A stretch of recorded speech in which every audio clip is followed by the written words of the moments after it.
Manampetsaka ny tanora vao nahazo ny diplôma baccalauréat fisin'ireny université tsy miankina ireny ho an'ny ISUP etsy Behoririka maro lalam-piofanana afaka atolona an'ireo mpianatra. Dia ny sekoly dia manolotra lalam-piofanana roa, dia ny lalam-piofanana lalàna droit sy ny lalam-piofanana gestion management.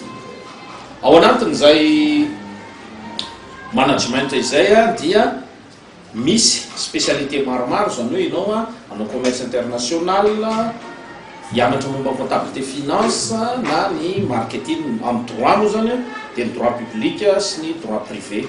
Ny taona voalohany dia misokatra eto amin'ny ISUP amin'ny volana oktobra 17 fidirana zany io miaraka amin'ny taona faharoa an'ireo lalam-piofanana ireo. Manaraka zany dia ry diplôma zay avoakanay zany dia ahafahana miatrika fanadinam-panjakana.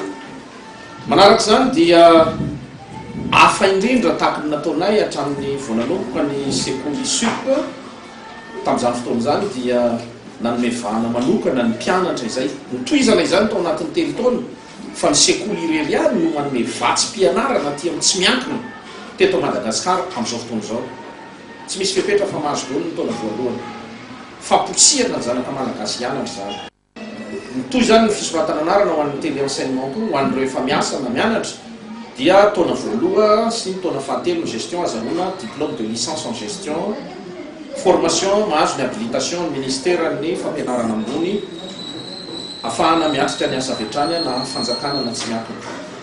Eto Behoririka no misy ny ISUP midina ianao avy any amin'ny Totobato eny amin'ny tetezana mahazo ny Luxor mahita ny sekoly Kangourou dia eo akaiky ny sekoly Kangourou any misy ny ISUP apitan'ny EPP Behoririka. Miandry ny ray aman-dreny zahay zany amin'ny fisoratana anarana eto amin'ny sekoly mitohy ny fisoratana anarana ho anao zay maniry anaraka ny lalam-piofanana commerce international, transit de douane, comptabilité finance, lalam-piofanana amin'ny lalàna.